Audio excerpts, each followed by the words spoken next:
A Stitch in Time, a Needlecraft Mystery by Monica Ferris, narrated by Susan Boyce. Chapter 1. John Retker regarded the bustle and noise in his church hall with pleasure, hope, and concern. He was short, with mild blue eyes and ears that stood out beneath a circle of white fluffy hair. He sat on a hard wooden chair, his offer to help gently but firmly refused, partly because he was the loved and respected rector of Trinity Episcopal Church, and partly because he was clumsy. Renovation would begin after the Christmas holidays.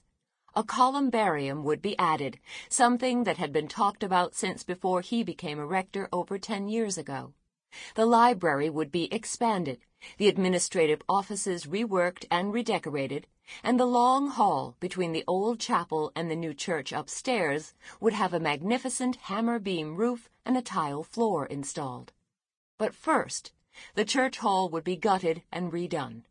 The haphazard collection of small rooms that over the years had halved its size would be removed and a modern kitchen installed.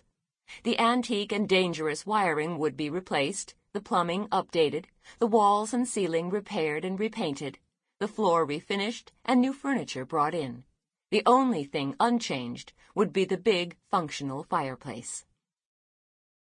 He turned from the volunteers for a moment to look at the fireplace.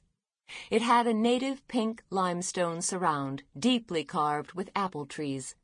The wealthy apple was first grown in Excelsior. Beside it was a magnificent fir tree 8 feet tall, the annual gift of a Christmas tree farmer. Still on it were a few construction paper ornaments, made by poor families in the area. Parishioners had been selecting 1 or 2 during Advent to buy something suitable for the person described on the ornament. They'd wrap their gift and bring it to Trinity by the last Sunday in Advent, which, this being Thursday, was 3 days off. The gifts would be delivered Christmas Eve. As Father John watched, 3 men came to tilt the tree, then lift and carry it up to the big hall outside the nave of the church.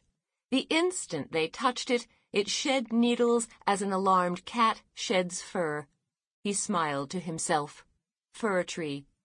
Furry cat.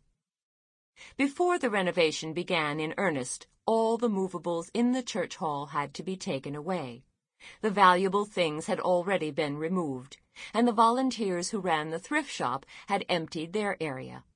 But there were long tables, some with legs that used to fold, the rest with legs missing, a pair... Sample complete. Ready to continue?